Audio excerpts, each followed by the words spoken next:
Victor Radley and Brandon Smith in the headlines again. This time it's for alleged off-field incidents involving illicit drugs. Now, for athletes, the consequences aren't just about their careers. They can actually shape the rest of their lives. But here's the thing. Bringing in more rules or punishments won't actually change what happens next. As former players like Todd Carney and Mitch Pearce have admitted from their own experiences, the real turning point comes when you take personal responsibility and create a circuit breaker, something that shifts the programming in your mind. In this episode, I'll break down what that means for athletes, coaches, and anyone who feels stuck in patterns that they can't seem to break. I'm Ian Hawkins, and this is Sport is Life. The purpose of sport, as I see it, is to see your vision become a reality, find your voice, create strong connections, and learn to trust your body.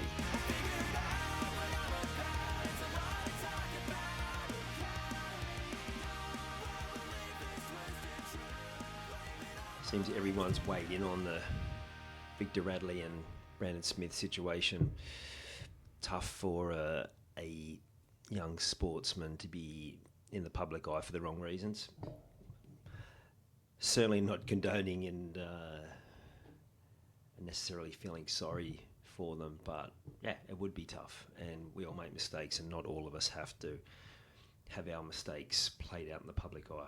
So it must be hugely challenging for both of them. I was listening to a podcast today, very good podcast, I really enjoy it, Sixes and Sevens, Todd Carney and Mitch Pearce.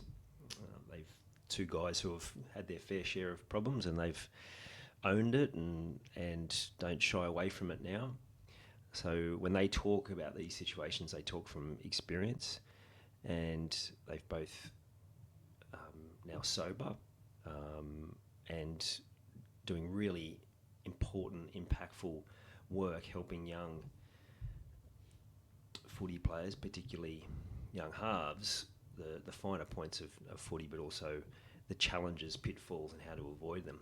So again, I love how they've turned their own challenges into a sense of purpose and giving back, and I think it's fantastic. And today they were talking about this situation, and a couple of things they talked about I get, but I didn't necessarily agree with, but and a couple of other things where they were saying was actually like right on the money. And of course they're going to defend the players. They're still part of that world where they still feel connected enough they're going to look after the players, and they understand what it's like to be on the receiving end of that sort of publicity. Like Todd Carney had a photo brought up that had happened years before that had been dealt with, but because it comes into the public eye, then he gets sacked from the club he was at. Again, not necessarily sympathy, but again, these are the struggles, and like I've maintained for a long time is that you can put more rules in place for these athletes, but it doesn't guarantee that they're going to follow them, because they've had different things that have happened in their life that have shaped who they are and their experiences. And these repeated patterns of mistakes, they're not deliberate. They're absolutely not. Same with the mistakes that you make that you wonder how you ended up where you did, and like, why did I react like that, and why did they say that, or whatever it is. It's just, again, that these are more high profile, and you can't compare what they do to what you do, but it's the same thing that's happening from a subconscious level. So I get that they are supporting their mates, their peers. They still consider themselves peers, even though they've retired from the game. And I get it. Like, they feel sorry for them. To suggest, though, that they said, which is it's unfair. Yes, to a degree, having to play it out in the public is probably not fair. But to suggest that he doesn't deserve to now face the sack, potentially, although I think I saw this afternoon it's probably not going to be the case. To say that's not fair, I can't agree with that. Like, you can take whatever actions you want. They may not be your fault. They may not be. They may be patterns of a lifetime, but you still have to wear the consequences. That's just life. That's just a given. So, fair or not, that's just how things unfold. And so it always comes down to personal responsibility. And something I've talked about a lot, again, it's not your fault that you do these things. It's not their fault they react like that. And you can say, well, of course it's their fault they did it, but these patterns are so hardwired. Your patterns are so hardwired that you repeat them without, it happens on automatic pilot until you bring in the circuit breaker and change things. And for these young athletes, and the same for people from all backgrounds, is that until you bring a circuit breaker in, until you bring something that's going to rewire the brain, a process, a system, some sort of modality to take you through and to rewire the brain, then you're going to keep repeating the pattern. You might get better at a habit, but the pattern's still going to be there, and it might show up in a different way. And we talk about consequences. I look at, sports people have played up in a whole lot of different ways with relationships, of getting themselves into trouble on a night out with someone from the opposite sex. Probably the same sex, but of course all that's still taboo in the world of professional sport in the main. Only a few people have actually come out. But they haven't been charged, so it's kind of like, well, they're okay to keep going. Yeah, okay, there's a fairness to that, but to suggest it's unfair that then they cop grief around that when they've clearly gone beyond morals, maybe not broken the law, but they've gone beyond morals that most would accept as, see as unacceptable, and very much so for someone in a high-profile arena that they are. And then the consequences are the consequences. So, yeah, some empathy for having to go through all that, but not sympathy for playing up and doing things that they shouldn't. Because ultimately, there may be these patterns, they may have had troubled youth, they may have had a whole lot of different instances. Let's teach them. Let's actually get in there and show them what needs to happen to be able to create behaviour change, like real behaviour change. Because that's the game changer. It will be the game changer for you. It will be the game changer for the professional sport, and the impact that will now have. And I know that from myself. You got to look at the two guys that I mentioned at the start, Todd, Carney, and Pearce. They've been through different things. They've got help, and now they've come out the other side. And I'm sure they would agree they're not perfect. I was certainly not perfect, but they're now turning all of the things that they've been through into something good. I'm sure that the fact that they're now helping other people to navigate those potential pitfalls earlier on is that they wish that they could have done that earlier, and maybe their career would have been completely different. Like, both of them had immense talent. I can't imagine what Mitchell's had to deal with, being the son of a great of the league. Like, again, the pressure, and I always wonder what his life would have been like if he'd played in one of those dominant Queensland teams, hypothetically, of course, or that the team around him for New South Wales had been much stronger. What his career would look like, because the mistakes from people in great teams get glossed over when they've got literally great teammates to bail them out.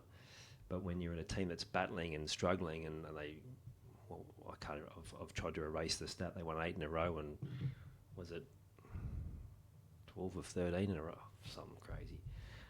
Like I said, trying to erase it from the memory. But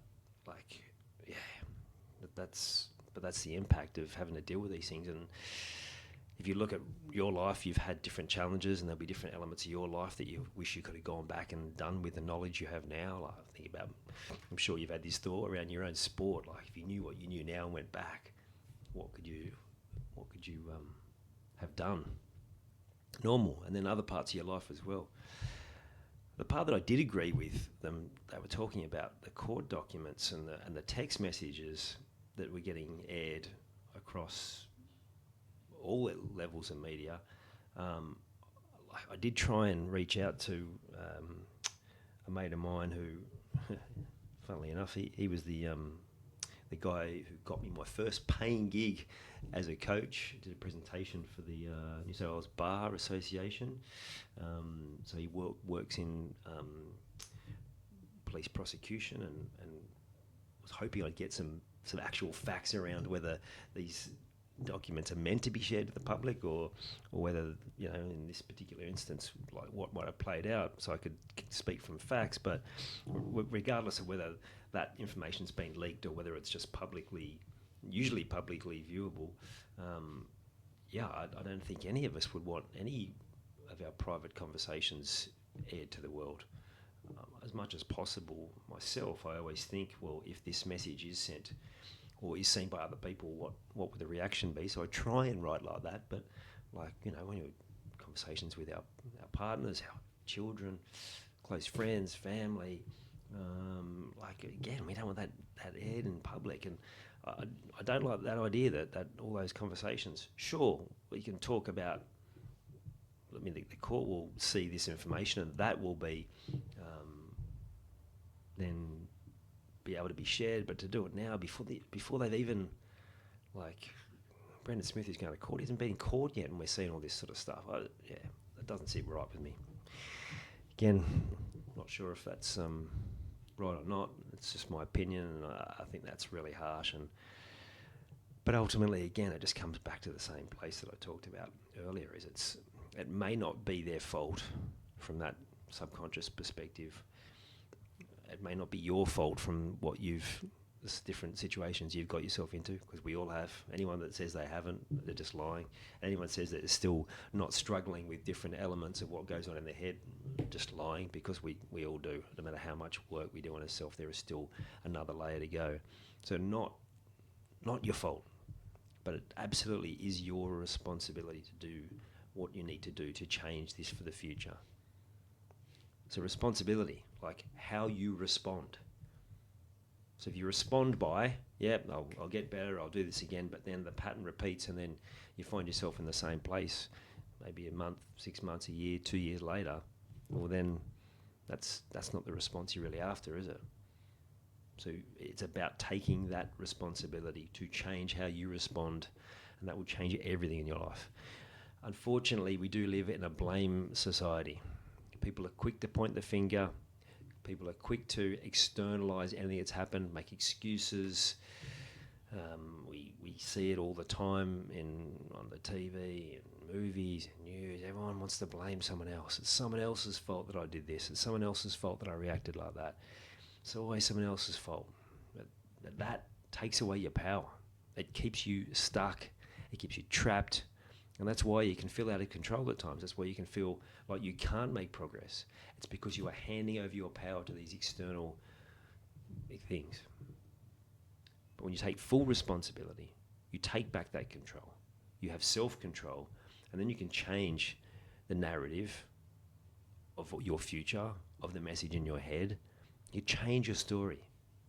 But it does mean having an honest, hard look at the situation, and then owning it, whatever consequences come, and then take whatever response you need to make it right for yourself, and if you feel that it's necessary for other people involved. It's always got to come back to self. So I hope these guys get themselves in the right place. Whatever will be, will be. Like, everyone's got a life journey they're on, and I always believe that whatever happens, well, that's meant to happen for the next lesson that you need to learn. So if either of these two players get sacked, that's just what they need. They'll both bounce back in whatever way that is. Like I said, I think it looks like Victor Radley's going to keep his spot at the Roosters, which is interesting given the boss was fairly steadfast in saying that anyone getting involved in drugs like cocaine, they would be sacked, and that doesn't look like that's happened, so that's interesting in itself. Again, nothing's been proven, so this is all alleged at this point. But from all what's been shown so far, it looks pretty clear-cut, so that will be interesting how that unfolds, but that is a story for another time. So just reiterating, everything that happens is now your responsibility to change the story for the future. You've taken the time to listen to this whole episode. Now it's time to take action.